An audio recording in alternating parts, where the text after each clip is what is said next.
Hello दोस्तों।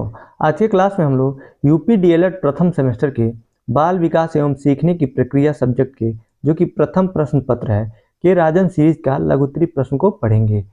ये राजन series का 10वां क्लास है। पिछले 9 क्लासों में हम लोगों ने बहुविकल्पी प्रश्न, अति लघुत्तरी और लघुत्तरी प्रश्न के कुछ क्लास पढ़े हैं। अगर आप लोगों ने नहीं देखा है तो डिस्क्रिप्शन में प्लेलिस्ट का लिंक है, उस पर क्लिक करके आप देख सकते हैं। तो आइए आज की क्लास शुरू करते हैं। प्रश्न संख्या 31 है, थॉर्नडाइक के मुख्य नियमों की विवेचना कीजिए अथवा सीखने के तत्परता के नियम से आप क्या समझते हैं। तो थॉर्नडाइक ने 3 नियम दिया था, मुख्य नियम, और गौड़ नियम 5 दिया था। तो आप 3 नियमों को पढ़ना है और उसी में एक नियम था तत्परता का नियम, अथवा करके ये भी पूछ सकता है। तो इसका उत्तर है, थॉर्नडाइक ने 3 मुख्य नियम दिए हैं जो इस प्रकार है। पहला है अभ्यास का नियम। इस नियम के अनुसार अन्य बातों के समान होने पर अभ्यास से उद्दीपक व अनुक्रिया के बीच का बंधन सुदृढ़ होता है। इसके विपरीत अभ्यास अथवा पुनरावृत्ति की कमी इस बंधन को शिथिल करती है। सीखने का मनोवैज्ञानिकों के द्वारा यह नियम स्वीकार किया गया है तथा प्राणियों के दिन प्रतिदिन के क्रियाकलापों में अभ्यास के इस नियम को स्पष्ट रूप से देखा जा सकता है। दूसरा है प्रभाव का नियम।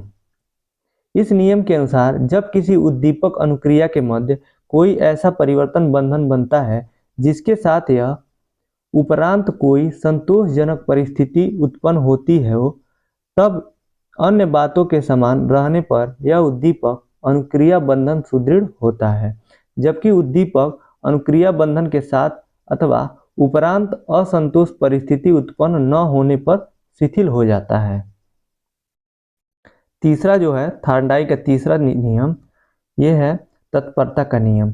इस नियम का आशय यह है कि बालकों को शिक्षा प्रदान करने से पूर्व ऐसी परिस्थितियां उत्पन्न करनी चाहिए कि बालक में नवीन ज्ञान को अर्जित करने की जिज्ञासा उत्पन्न हो जाए तथा वे नवीन ज्ञान को सीखने के लिए वे तत्पर रहें। ये तो 3 मुख्य नियम हो गए थॉर्नडाइक के, और जो 5 गौड़ नियम थे उनको भी आप जान लीजिए कि वो भी पूछ सकता है। उनके गौड़ नियमों में पहला था बहु अनुक्रिया का नियम, दूसरा मानसिक दशा का सिद्धांत, तीसरा तत्व प्रबलता का नियम, चौथा साहचर्यात्मक स्थानांतरण और 5वां था सादृश्य अनुक्रिया का नियम। ये 5 गौड़ नियम थे। प्रश्न संख्या 32 है, ब्रूनर के सिद्धांत का वर्णन कीजिए। उत्तर, ब्रूनर ने भी जीन पियाजे के बाद संज्ञानात्मक विकास पर कार्य किए एवं संज्ञानात्मक विकास की 3 अवस्थाओं में विभाजित किया, जो इस प्रकार है। पहला है क्रियात्मक अवस्था। क्रियात्मक अवस्था में बालक अपने वातावरण को क्रियाओं अथवा क्रिया प्रणाली के द्वारा समझने का प्रयत्न करता है। हाथ पैर चलाना, चलना, साइकिल चलाना आदि बालकों को उसके वातावरण के साथ प्रतिक्रिया करने में सहायक होते हैं। किसी वस्तु को समझने हेतु उसे पकड़ता है, मोड़ता है, काटता है, रगड़ता है, छूता है अथवा पटकता है। दूसरा है प्रबिंबात्मक अवस्था। प्रतिबिंबात्मक यहाँ पे गलत दिया है, देखिए प्रबिंबात्मक दिया है। प्रतिबिंबात्मक अवस्था छायात्मक अवस्था में मानसिक प्रतिबिंबों के द्वारा सूचनाएं व्यक्ति तक पहुंचाई जाती है। बालक चमक, शोर, गति तथा विविधता से प्रभावित होता है। बालकों में दृश्य स्मृति विकसित अथवा से अवस्था से मिलती जुलती है। तीसरा है संकेतात्मक अवस्था। संकेतात्मक अवस्था में बालक की क्रियात्मक एवं प्रत्यक्षीकृत समझ का प्रतिस्थापन संकेत प्रणाली से हो जाता है। बालक भाषा, तर्क, भाषा तथा गणित सीख लेते हैं तथा उसका प्रयोग करते हैं। बालकों की संज्ञानात्मक कार्य क्षमता बढ़ जाती है।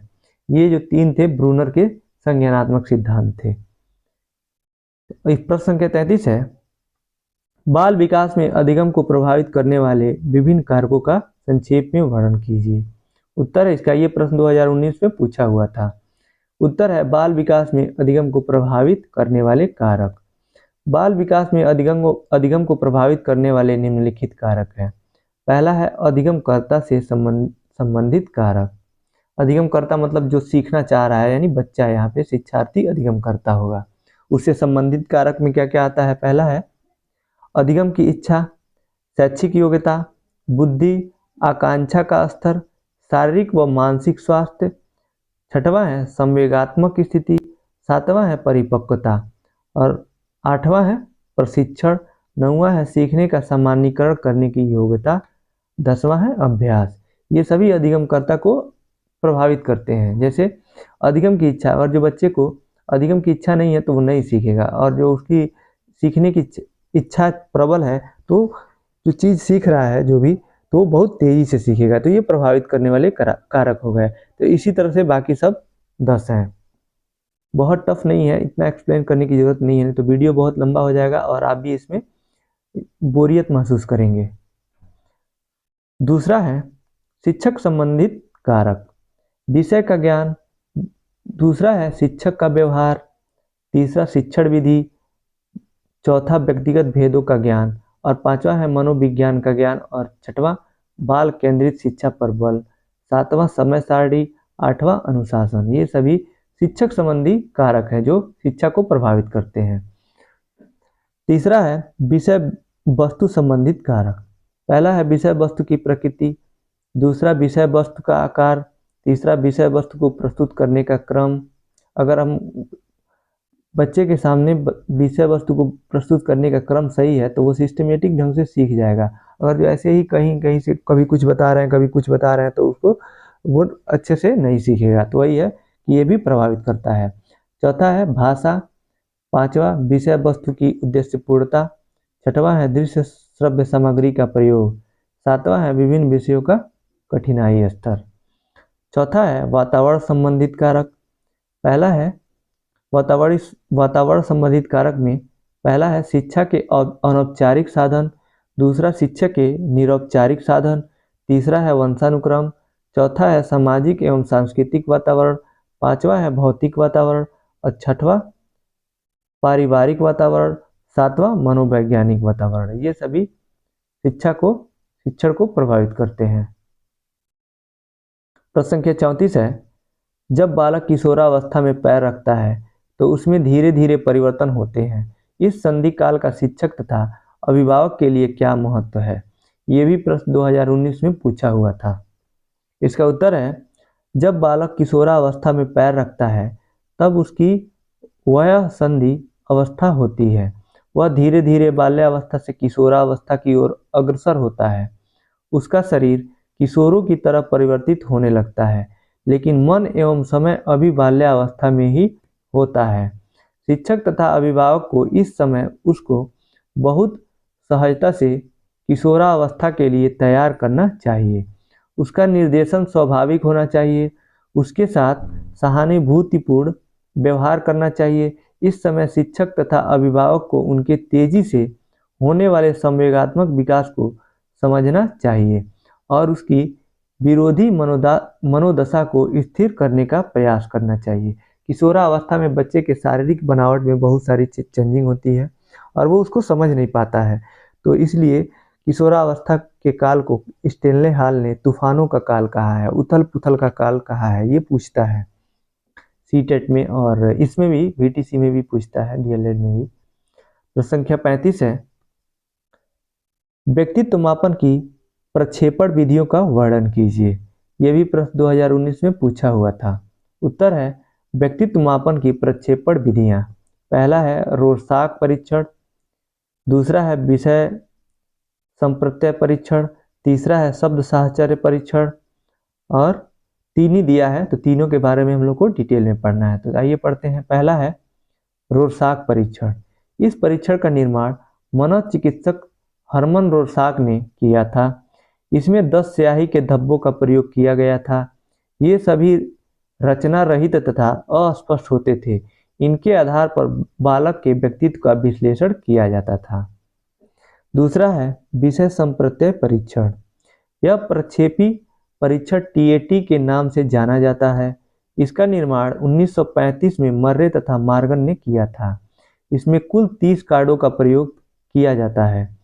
इन कार्डों का प्रयोग परीक्षार्थी की आयु एवं लिंग के आधार पर किया जाता है। पूरे परीक्षण को 2 भागों में बांटते हैं। पूरे परीक्षण में केवल 20 चित्रों का प्रयोग किया जाता है। ये होता है विषय संप्रत्यक्ष परीक्षण। तीसरा है शब्द साहचर्य परीक्षण। यह विधि व्यक्तित्व निर्धारण की पुरानी विधि है। इसमें उद्दीपक तथा अनुक्रिया के संबंध का मूल्यांकन किया जाता है। प्रश्न संख्या 36 है, सामान्य ज्ञान की परीक्षा में 8 विद्यार्थियों को निम्नलिखित अंक प्राप्त हुए हैं। इनका मध्यमान ज्ञात कीजिए। मध्यमान मतलब होता है माध्यिका। माध्यिका का सूत्र होता है पदों का योग बटे पदों की संख्या। तो प्राप्तांक दिया है, देखिए 8 विद्यार्थियों की। जो विद्यार्थी ए है वो 20 पाया है, बी 23, सी 27 से करके सबका दिया हुआ है। तो इसको हम सॉल्व करेंगे। तो सबसे पहले उपयुक्त प्रश्न में n बराबर 8 है, यानी जो विद्यार्थी हैं 8 है। 1 2 A B C D E F G H, ये 8 है और इनके सामने ये इनकी प्राप्तांक दिए हुए हैं। तो आप एक चार्ट बना लेंगे कि आप ये चार्ट नहीं भी बना सकते हैं, लेकिन यहाँ बनाया हुआ तो आप बना सकते हैं, बना भी सकते हैं, नहीं भी बना सकते हैं। तो ए के सामने लिख दिया प्राप्तांक, यहाँ पे लिखेंगे विद्यार्थियों की संख्या, छोड़ दिया है विद्यार्थियों की संख्या। दूसरे कॉलम में लिखेंगे प्राप्तांक।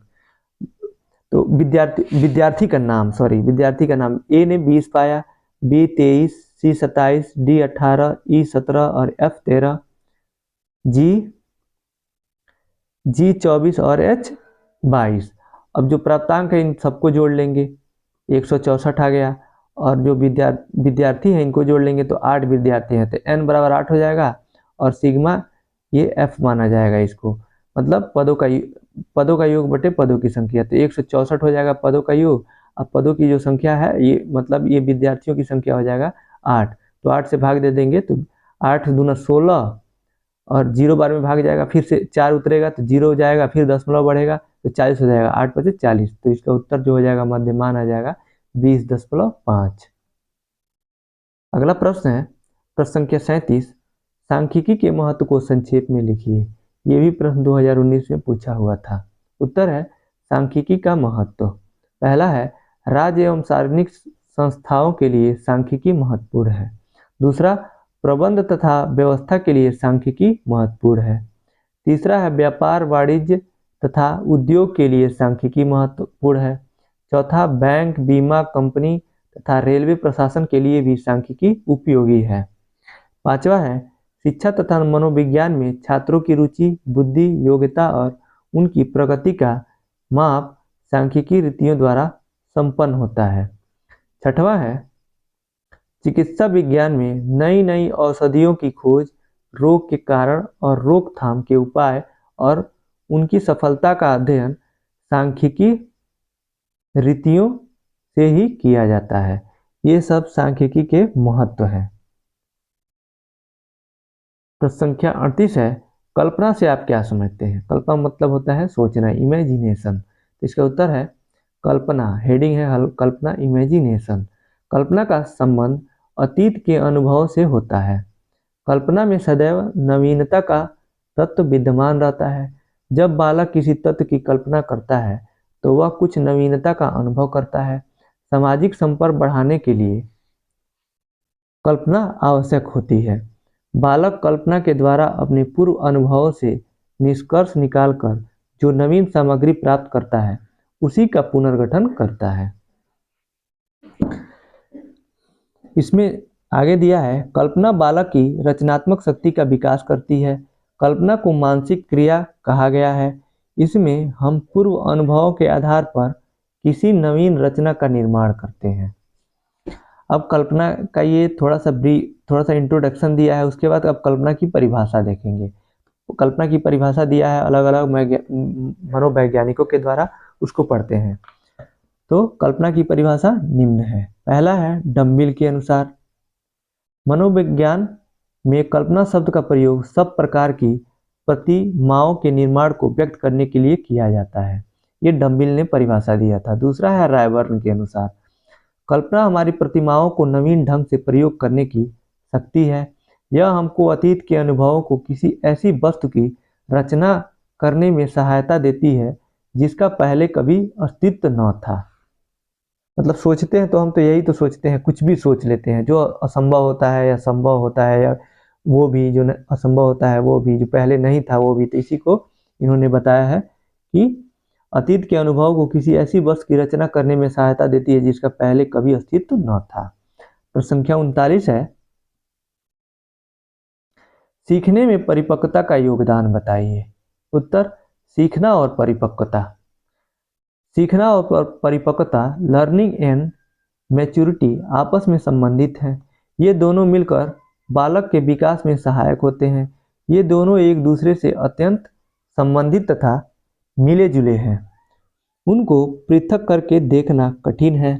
परिपक्वता व्यक्ति की एक स्वाभाविक अभिवृद्धि है।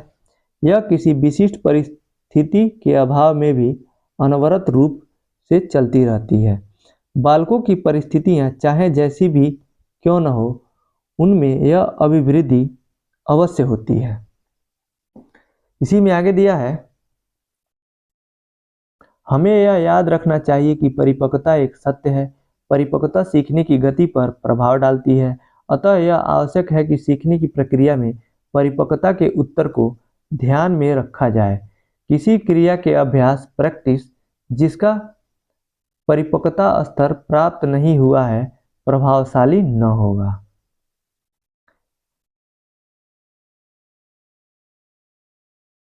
इसी में फिर से दिया है आगे, जो बालक शारीरिक तथा मानसिक परिपक्वता प्राप्त कर चुके हैं, वे नवीन सामग्री ग्रहण करने को सदैव तत्पर रहते हैं।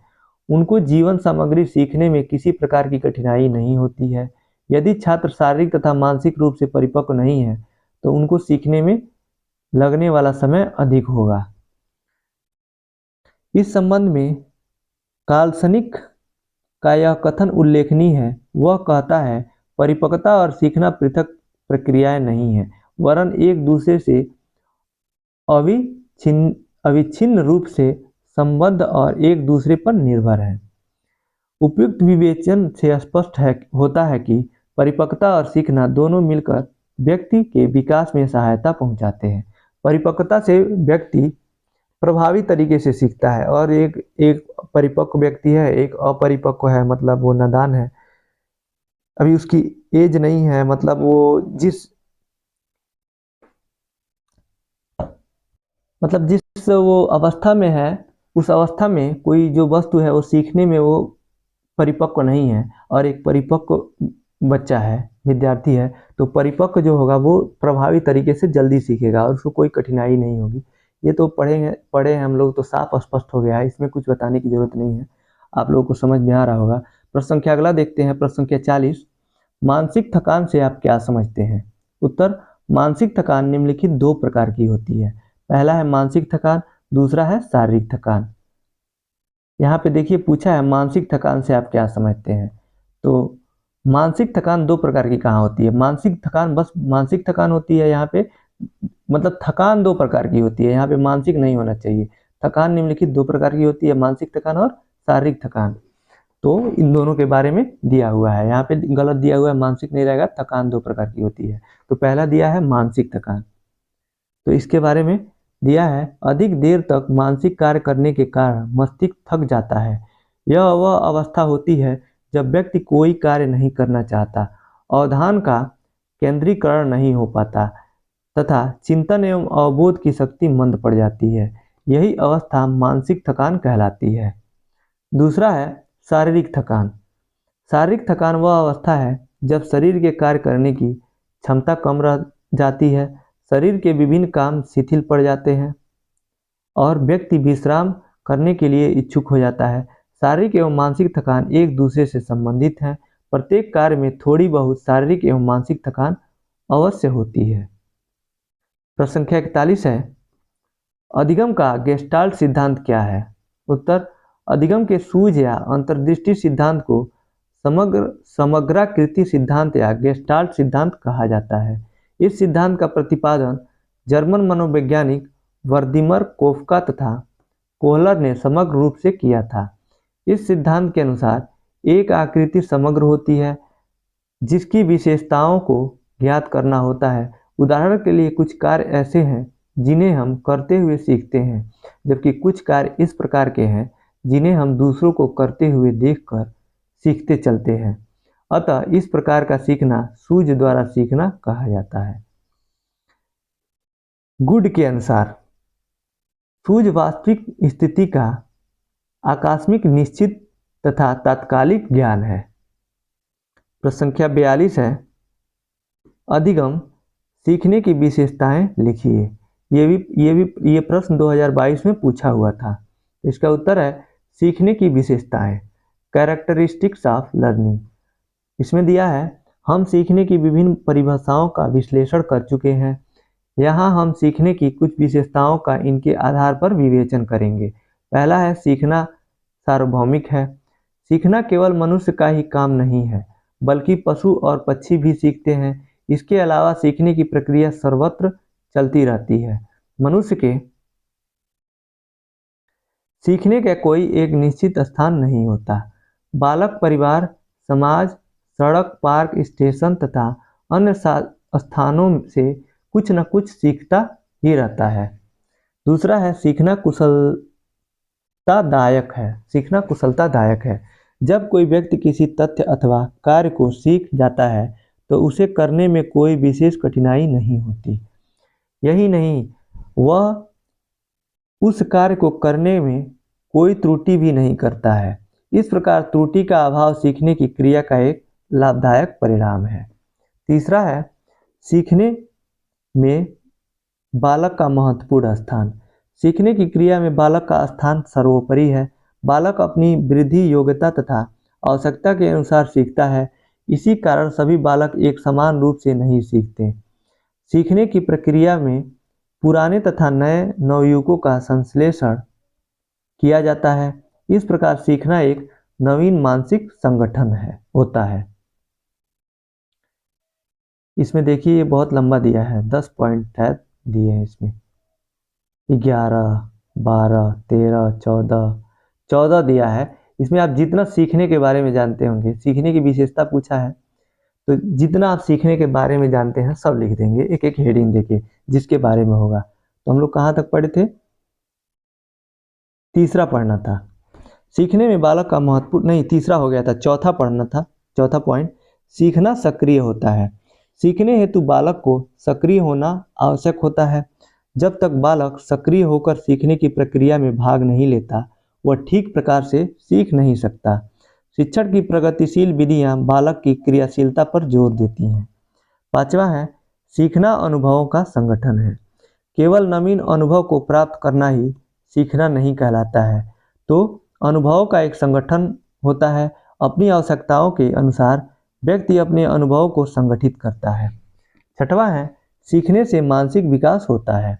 बालक को प्रतिदिन नए अनुभव होते हैं। उसके इन अनुभवों से उसके मस्तिष्क का भी विकास होता है। सीखने के फलस्वरूप ही बालक का शारीरिक और मानसिक विकास होता है। सातवां है, सीखना एक विवेकपूर्ण कार्य है। किसी कार्य को मशीन की भांति नहीं सीखा जाता।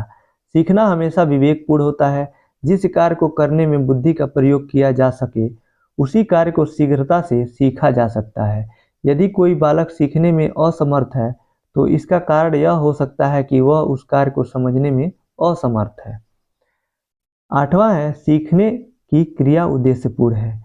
सीखने की एक महत्वपूर्ण विशेषता यह होती है कि इससे समस्याओं का हल किया जाता है। जब बालक कोई कार्य सीख जाता है तो वह काम उसके लिए आसान हो जाता है। सीखने का यही उद्देश्य होता है। इसी कारण कहा जा सकता है, सीखने की क्रिया संप्रयोजन एवं उद्देश्यपूर्ण होती है। Learning is goal directed and purposive. इसमें 9वां पॉइंट है, सीखना ज्ञान का संचयन है। सीखने का परिणाम ज्ञान का संचयन होता है। ज्ञान के संचयन के फलस्वरूप व्यक्ति अपने बौद्धिक एवं संवेगात्मक व्यवहार पर नियंत्रण करने में समर्थ होता है। 10वां है, सीखने में शारीरिक कुशलता का अर्जन। सीखने की प्रक्रिया के द्वारा बालक अनेक शारीरिक कुशलताएं प्राप्त करता है। जैसे कि खड़ा होना, चलना, दूध पीना तथा दौड़ना आदि सीखने की ही परिणाम होता है।